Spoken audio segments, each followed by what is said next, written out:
The snow was coming down hard that October night, turning the highway into a slippery mess. Most folks around Pine Ridge had already headed home, but Dr. Rachel was still driving back from the reservation clinic where she'd spent the day treating sick cattle. She'd been working as a veterinarian in South Dakota for 3 years now, and these late-night drives were nothing new to her. The headlights of her old pickup truck cut through the darkness as she navigated the winding road. She knew every curve and bump on this stretch of Highway 18. That's why she immediately noticed something different up ahead. At first, she thought it might be a fallen branch or maybe some debris blown by the wind. But as she got closer, her heart sank. It was an animal, and it was moving. Rachel pulled over and grabbed her emergency flashlight from the glove compartment. The beam revealed a large dog lying on the shoulder of the road, struggling to get up. Even in the dim light, she could see this wasn't just any ordinary dog. This animal was massive, with thick fur that looked almost silver in the snowlight. There was something wild about him, something that reminded her of the wolves she'd seen in nature documentaries. The dog tried to run when he saw her approaching, but his back leg was clearly broken. He dragged himself a few feet before collapsing, again panting heavily. Rachel had seen enough injured animals to know this one was in bad shape. Without immediate help, he wouldn't make it through the night. She moved slowly, keeping her voice soft and gentle. "Easy there, boy. I'm not going to hurt you." The dog's eyes were filled with pain and fear, but also something else, intelligence. This wasn't a wild animal acting on pure instinct. This dog was thinking, calculating, trying to figure out if she was friend or enemy. Rachel had learned a few words in Lakota from her neighbor, an elderly man named Joseph who often helped translate when she treated animals on the reservation. She tried some of those words now, speaking in the same soothing tone she'd heard Joseph use with frightened horses. "Takoza," she whispered, meaning grandchild. "Waist. Good." Something changed in the dog's expression. His ears perked up slightly and he stopped trying to crawl away.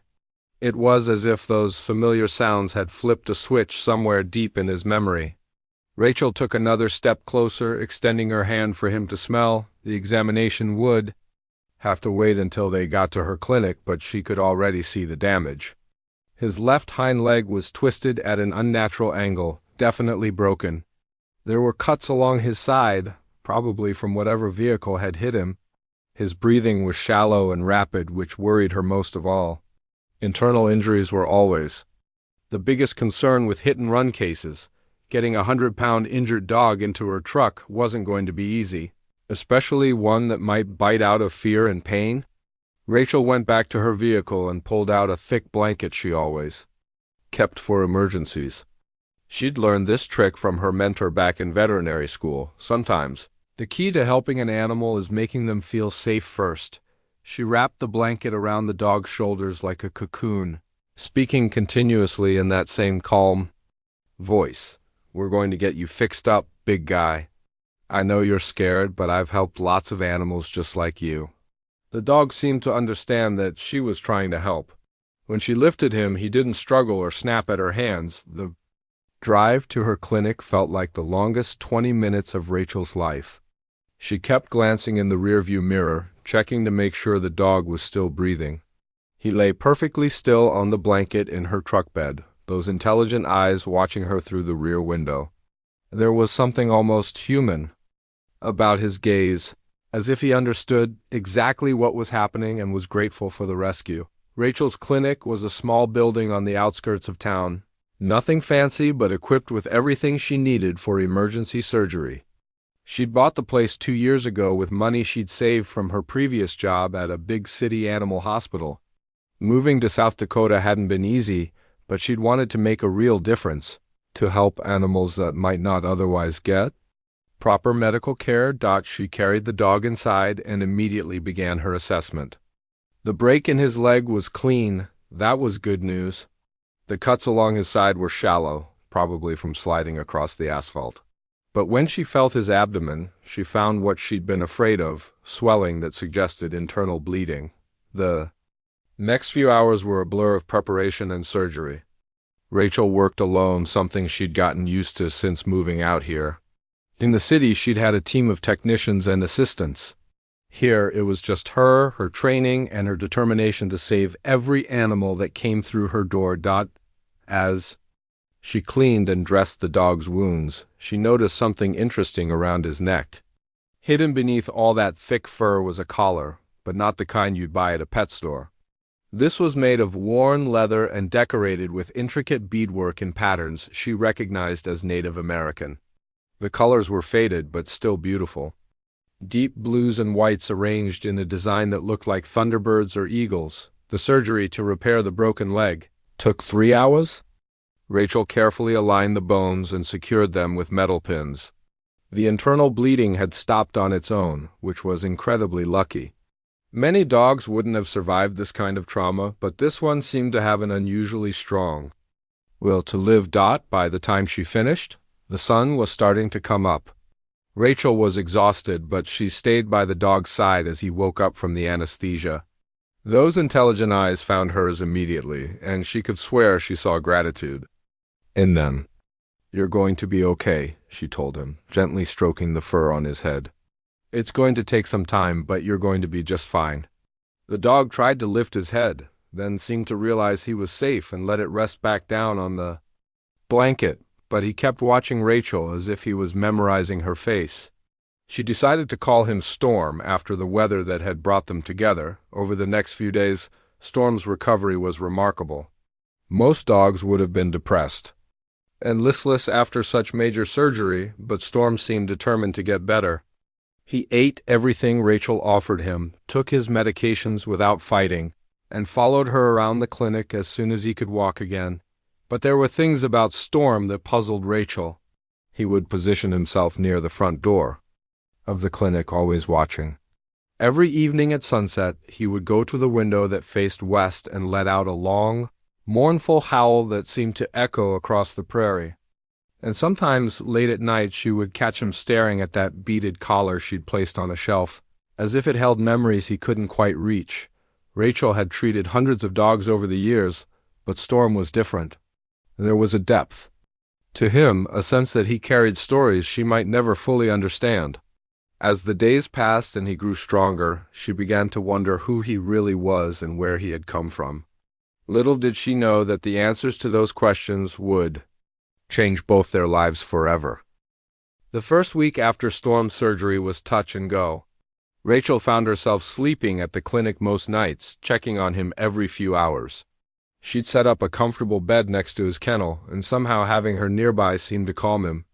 Whenever she got up to check other animals or grab coffee, Storm would lift his head and watch her until she came back. What amazed Rachel most was how quickly Storm seemed to understand the routine of the clinic. On the third day, when she was treating a farmer's injured horse, Storm somehow managed to hobble out of his kennel and position himself where he could see both Rachel and the front door. It was like he'd appointed himself as her unofficial guard. The horse, a big stallion named Thunder, had been spooked by something and kicked through a fence. The farmer, old Pete Williams, was worried sick about his prize animal. While Rachel worked on cleaning Thunder's wounds, she noticed Storm watching intently. The big dog wasn't just observing, he seemed to be learning, studying her techniques and the way she handled frightened animals. "That's some dog you got there, Doc," Pete said, nodding toward Storm. "Never seen one quite like him. Looks part Wolf to me." Rachel had been thinking the same thing. Storm's build was different from most domestic dogs, leaner, more muscular, with that thick coat and those piercing amber eyes. But it was more than just his appearance. There was something in the way he carried himself, a dignity that reminded her of the wild animals she'd studied in veterinary school. As the days passed, Storm's personality began to emerge. He had habits that seemed almost human in their complexity. Every morning he would wait for Rachel to eat her breakfast before touching his own food.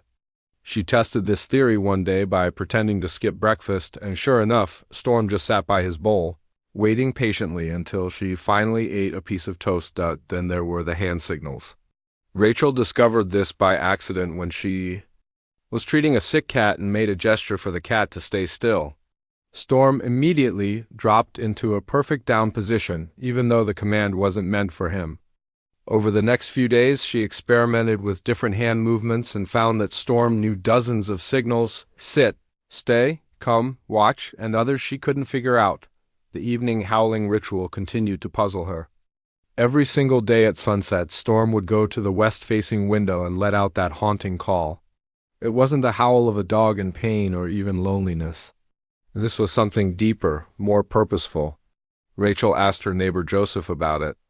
When he stopped by to check on a goat she'd been treating, Joseph was in his 70s, a member of the Oglala Lakota tribe who had lived on the Pine Ridge Reservation his whole life. He had kind eyes and weathered hands that seemed to have a magic touch with animals. When he saw Storm, something changed in his expression. "This is no ordinary dog," Joseph said quietly, speaking in that thoughtful way he had. "Dogs like this, they carry old spirits. They remember things from before." "Before what?" Rachel asked, but Joseph just shook his head and continued examining Storm with those knowing eyes. "See how he positions himself? Always watching the entrances, always ready. This dog was trained by someone who understood the old ways. And that collar—" Joseph pointed to the beaded leather collar Rachel had cleaned and placed back around Storm's neck. "That's not decoration.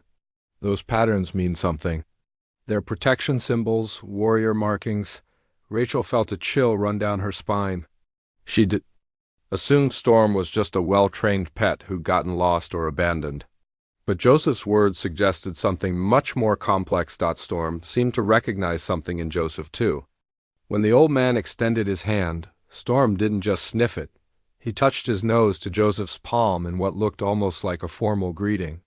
Joseph spoke to him in Lakota, and Storm's ears perked up immediately.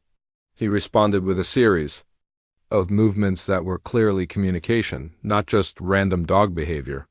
"He understands the language," Joseph said with certainty. "Someone spent a lot of time teaching him right. Dogs like this, they don't just happen. They're made by families who remember the old ways of working with animals." That conversation stayed with Rachel for days. She began paying even closer attention to Storm's behavior, looking for clues about his past. She noticed he had an incredible ability to predict weather changes. Hours before thunderstorms hit, he would become restless and start pacing near the supply closet where Rachel kept emergency equipment. The first time it happened, she thought he was just anxious. But when the storm knocked out power to half the county, she realized Storm had been trying to warn her. His intelligence showed in other ways, too. When Rachel was treating injured animals, Storm would somehow sense which ones were the most frightened and position himself where they could see him. His calm presence seemed to have a soothing effect on other animals. An injured barn owl that had been thrashing and panicking settled down completely when Storm lay down nearby and fixed those steady amber eyes on the bird. Rachel found herself talking to Storm more and more. Not just the baby talk people usually used with pets, but real conversation. She would tell him about her day, her worries about difficult cases, even her feelings about living so far from her family back east. Storm would listen with an attention that seemed almost human, tilting his head at certain words and responding with soft whines or gentle nudges. The loneliness that had been Rachel's constant companion since moving to South Dakota began to fade. She hadn't realized how isolated she'd felt until Storm filled that empty space. Coming home to the clinic each evening meant coming home to a friend who was always happy to see her, who never judged her for working too late or worrying too much about her patients. But Storm's evening ritual continued to concern her. That westward howl was filled with such sadness, such longing. It was the sound of someone calling to someone who couldn't answer back. Rachel began to suspect that Storm wasn't just a lost pet. He was mourning someone, missing someone who might never come back. One evening, about a month after finding Storm, Rachel decided to try something. When he went to the window for his sunset howl, she joined him. She didn't howl, that would have felt silly, but she stood beside him and placed her hand on his back while he made his mournful call to the western sky. For the first time since she'd found him, Storm's howl was different. It was still sad, but there was something else in it now, acknowledgement, maybe even gratitude. When he finished, he looked up at Rachel and gently leaned against her legs. It was a moment of perfect understanding between two souls who had found each other when they both needed it most. Rachel was beginning to think that maybe Storm was meant to stay with her permanently. Maybe whoever had owned him before was gone, and this was just how things were supposed to work out. She had no idea that in just a few weeks, her quiet life with Storm would be turned completely upside down by a visitor who would change everything. She thought she knew about her remarkable companion. It was a Tuesday morning in late January when Rachel's world changed forever. She was in the middle of her usual routine, checking on the animals that had stayed overnight at the clinic. Storm, as always, was following her from room to room, his limp now barely noticeable after months of healing.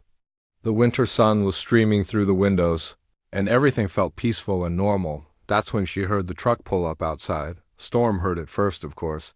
His head snapped up, ears alert, body suddenly tense in a way Rachel hadn't seen since his first few days at the clinic. But this wasn't the defensive posture he usually took when strangers approached. This was something else entirely: excitement. Mixed with something that looked almost like recognition. Rachel glanced out the window and saw a beat-up pickup truck with reservation plates. A tall young man was getting out, moving with the kind of careful grace that reminded her of Storm himself. He was probably in his mid-20s, with long black hair braided down his back and wearing a military jacket that had seen better days. What caught Rachel's attention most were the eagle feathers attached to his jacket and the way he carried himself, with a dignity that seemed older than his years. Storm was now pacing frantically near the front door, making sounds Rachel had never heard from him before. Not quite whining, not quite barking, but something in between. His tail was wagging so hard his whole body was shaking, and he kept looking back at Rachel as if trying to tell her something important. The young man knocked on the door, and when Rachel opened it, she saw tears streaming down his face. He was looking past her, straight at Storm, and the dog was looking back at him with the same intense emotion. For a moment, nobody spoke. The air was thick with recognition and grief and joy all mixed together. "His name isn't Storm," the young man finally said, his voice barely above a whisper. "His name is Wonbly. It means eagle in Lakota." Rachel felt her heart sink into her stomach. She'd known this day might come, had even hoped for it in the beginning. But after months of bonding with Storm, with Wonbly, the thought of losing him felt like losing a piece of herself. The young man introduced himself as Daniel White Eagle. He stepped inside the clinic, and immediately Wonbly was all over him, jumping up despite his healing leg, licking his face, making those strange crying sounds that were clearly expressions of pure joy. Daniel knelt down and buried his face in the dog's fur, speaking to him in rapid Lakota. Both of them were trembling.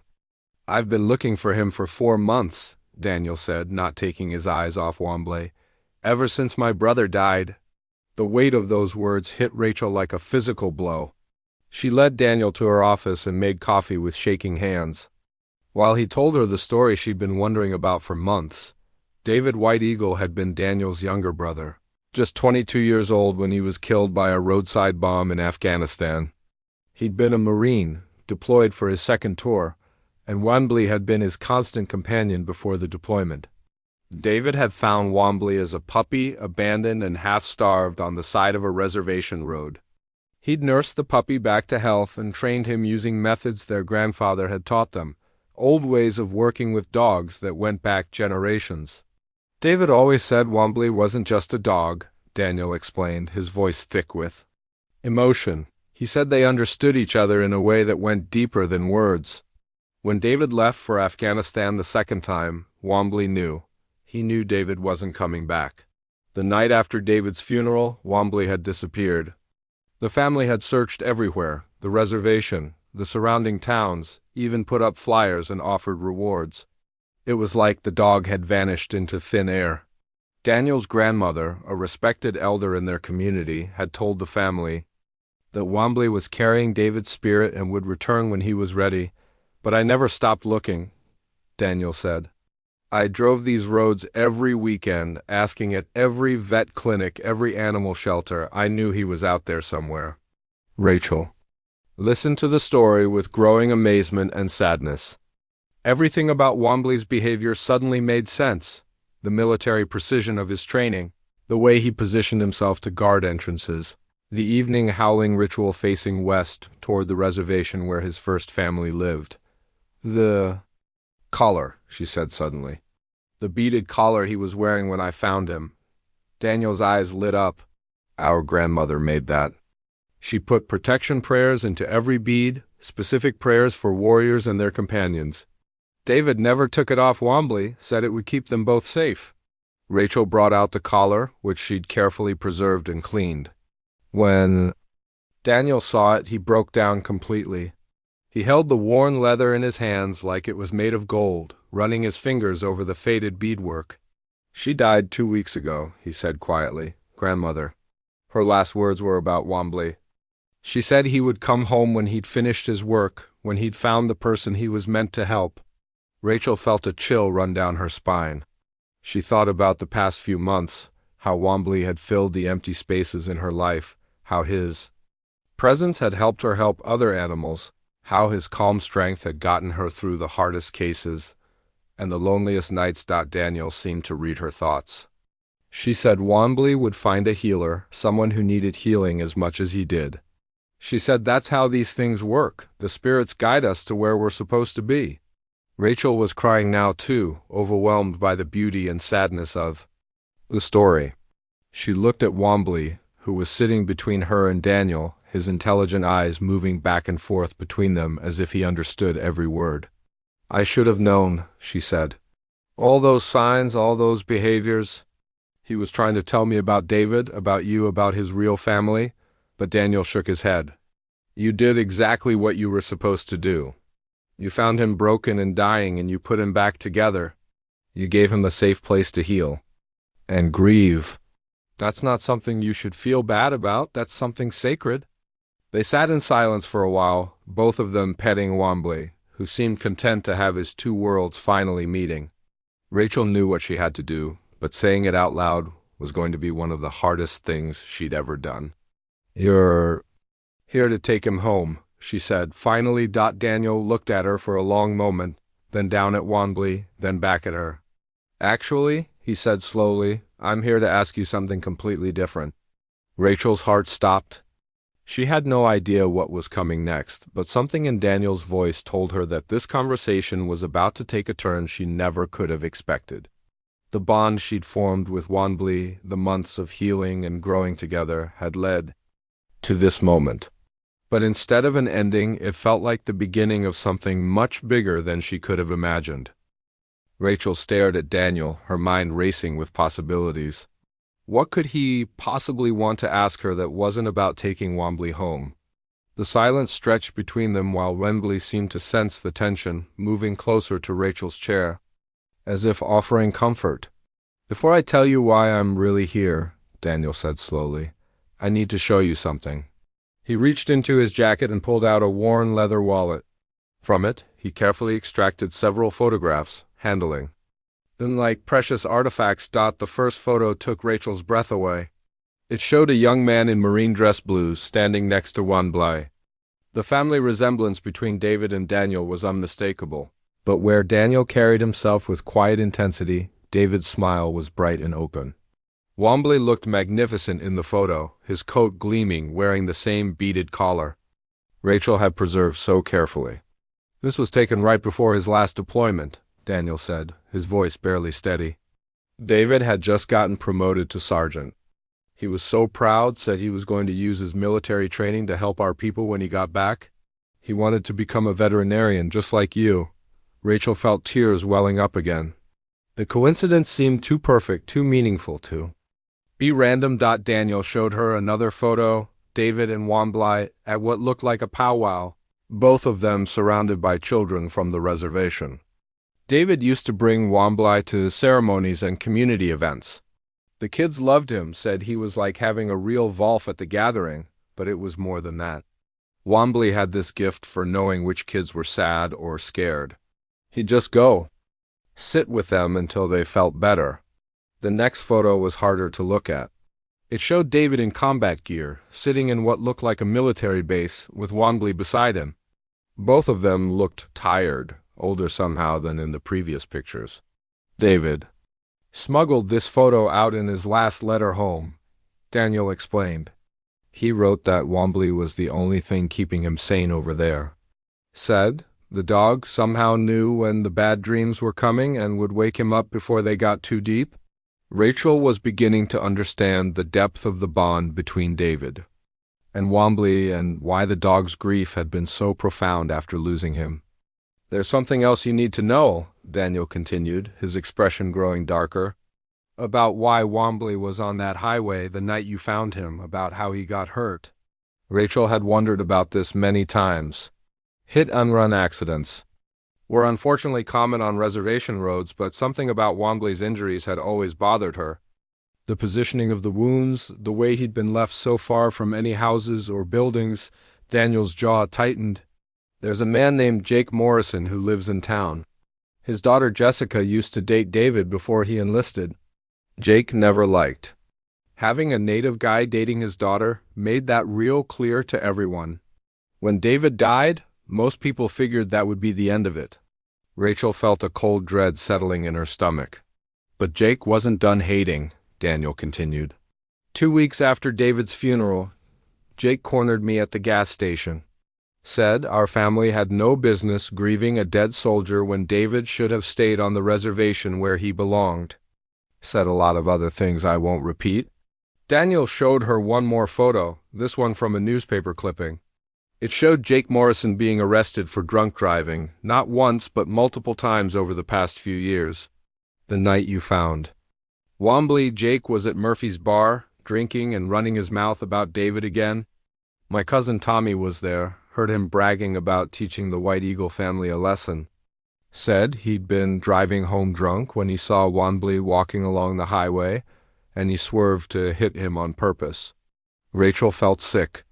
The idea that someone could deliberately hurt an innocent animal out of racial hatred was almost too horrible to comprehend. Tommy wanted to call the police, but what could they prove? Jake would just deny it, and there were no witnesses except a bunch of drunk guys in a bar. Besides, we thought Wanbley was dead. Jake left him there to die, and if you hadn't come along? When you did? Rachel looked down at Wanbley, who was resting his head on her foot. The thought of this beautiful, intelligent creature dying alone on a frozen highway because of one man's hatred made her physically ill. "But that's not even the worst part," Daniel said. "Jake's been bragging about it ever since. Telling people at the bar that he took care of the dead Indian's dog and that the White Eagle family finally got what they deserved." The anger in Rachel's chest was building to a dangerous level. She'd treated hundreds of animals over the years, seen countless cases of neglect and abuse, but this level of deliberate cruelty was something else entirely. "Why are you telling me this?" she asked, though part of her already knew. Daniel leaned forward, his eyes intense. "Because Jake Morrison isn't done. 3 days ago, he found out that Wanbley is alive, that some bleeding heart vet has been nursing him back to health. He's been asking around town, trying to find out where you live, where your clinic is." Rachel's blood ran cold. "Are you saying he might try to hurt Wanbley again?" "I'm saying Jake Morrison is a mean drunk with a truck and a grudge against my family. And now that he knows Wanbley survived, he sees it as unfinished business." The silence that followed was heavy with implications. Rachel looked around her clinic, thinking about all the animals in her care, about the isolation of her location, about how vulnerable she was out here alone. "But here's the thing," Daniel continued. "I didn't come here to warn you so you could hide from Jake Morrison. I came here because my grandmother's final words weren't just about Wanbley finding a healer. She said the healer would help Wanbley finish his work, would help him protect the people who needed protecting." Rachel was confused. "What kind of work?" "What do you mean?" Daniel stood up and walked to the window, looking out at the vast South Dakota landscape. "Our reservation has no full-time veterinarian. The nearest animal hospital is 2 hours away, and most families can't afford the gas money, let alone the medical bills. Animals suffer and die because there's no one to help them. He turned back to Rachel and she could see tears in his eyes again. David always said he was going to change that when he got back from Afghanistan. He had it all planned out, use his GI Bill to finish veterinary school, then come back to Pine Ridge and set up a practice that would serve our community. He used to joke that Wombly would be his assistant, helping calm the frightened animals. Rachel felt her heart breaking and soaring at the same time. She was beginning to understand what Daniel was asking, and it was both terrifying and wonderful. "I can't bring my brother back," Daniel said quietly. "But maybe, if you were willing, we could finish what he started. You and Wombly working together the way David always imagined." The request hung in the air between them, loaded with possibility and risk and the chance to honor a fallen soldier's dream. Rachel looked at Wombly, who was watching both of them with those intelligent amber eyes, as if he understood that his future was being decided in this moment. Outside, a storm was building on the horizon, dark clouds gathering like the challenges that lay ahead. But for the first time since finding Wombly on that snowy highway, Rachel felt like she could see a clear path forward. Rachel sat in her office for what felt like hours after Daniel's proposal, staring at the photos of David and Wombly spread across her desk. The decision he was asking her to make would change everything about her life. Moving her practice to the reservation, working with a community she barely knew, facing the ongoing threat from Jake Morrison. It all seemed overwhelming, but every time she looked at Wombly, curled up peacefully at her feet, she felt something stirring in her chest. This wasn't just about helping animals anymore. This was about honoring the memory of a young man who died serving his country, about finishing a dream that had been cut short by tragedy. "I need to think about this," she told Daniel. "It's not just about me anymore. I have patients here, people who depend on me." Daniel nodded, understanding in his eyes. "Take all the time you need. But there's one more thing you should know before you decide." He pulled out his phone and showed her a video. It was shaky, obviously filmed by someone trying to be discreet. The timestamp showed it was from just 2 days ago. In the video, Jake Morrison was at what looked like the same bar Daniel had mentioned earlier. He was drunk, loud, and angry. Rachel watched in horror as he bragged to a group of other men about hitting Wombly with his truck, using language so filled with racial hatred that it made her sick to her stomach. "That Indian dog should have stayed dead," Jake slurred in the video. "Just like his dead owner should have stayed in Afghanistan where he belonged." But what came next was even worse. Jake started talking about Rachel, calling her terrible names for helping those people and threatening to finish the job he'd started.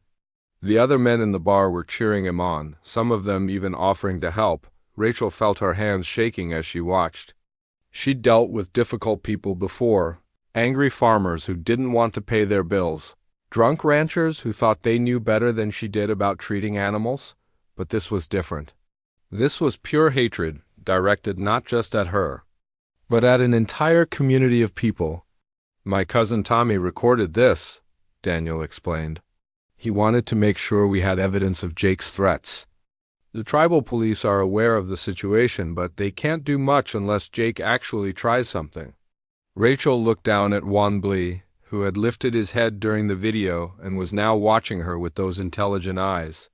She thought about all the nights he'd stood guard at her clinic, all the times his presence had made her feel safe and protected. Now it was her turn to protect him. What would it actually look like, she asked Daniel. "Working on the reservation, I mean." Daniel's face lit up with hope. "There's an old building that used to be a health clinic, closed down about 5 years ago when funding got cut. It's got good bones, plenty of space, and it's right in the center of the community. We could fix it up, get it ready for animals instead of people." He showed her pictures on his phone of a modest but sturdy building, surrounded by prairie grass. It wasn't fancy, but Rachel could see the potential. With some work, it could become exactly what David had dreamed of. "The tribal council has already approved the idea," Daniel continued. "They're so desperate for veterinary services that they're willing to provide the building rent-free for the first 2 years. And there's a fund that David's military buddies started after he died. Money specifically meant to help fulfill his dream of serving the community.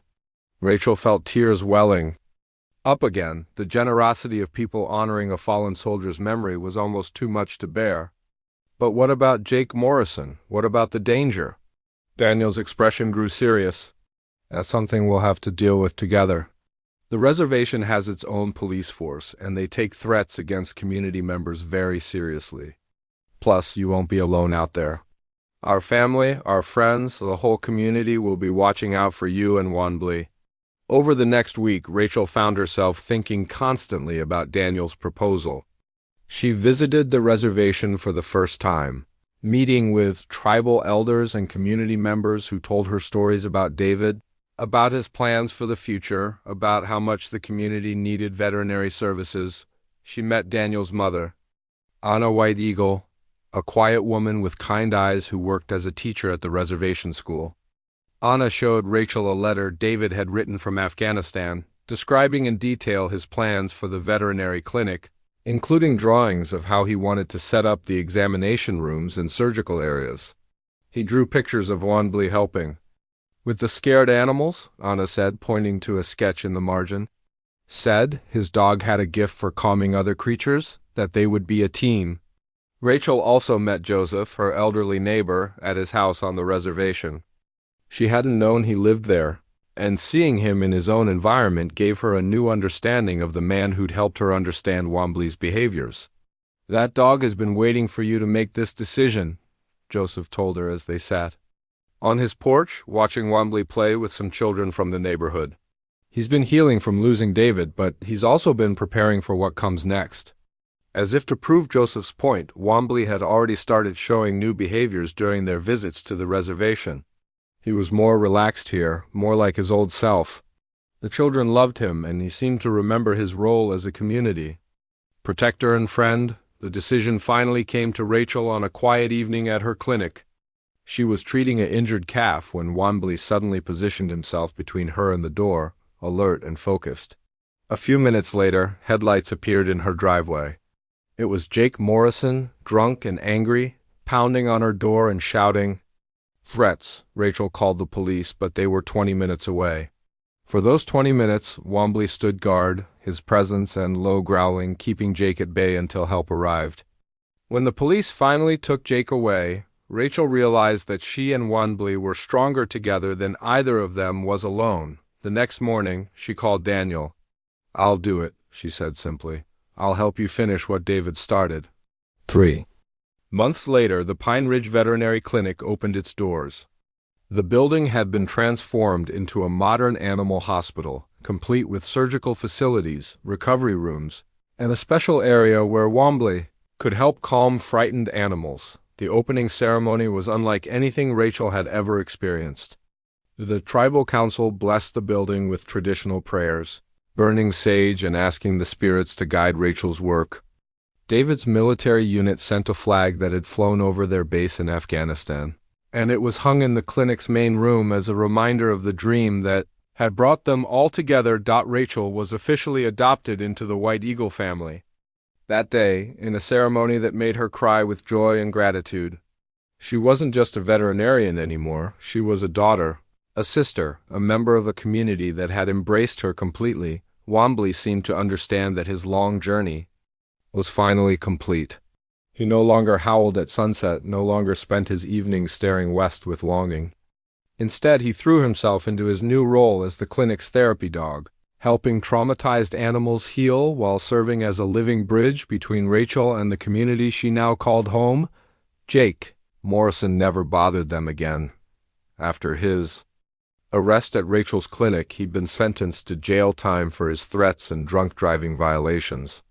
By the time he was released, Rachel and Wanblee were surrounded by a community that would never let harm come to them. The story that began with a broken dog on a snowy highway had become something beautiful, a tale of healing, purpose, and the power of honoring those we've lost by serving those who still need our help. David's dream lived on through Rachel's hands, Wanblee's gentle spirit, and a community that had found hope in the most unexpected places.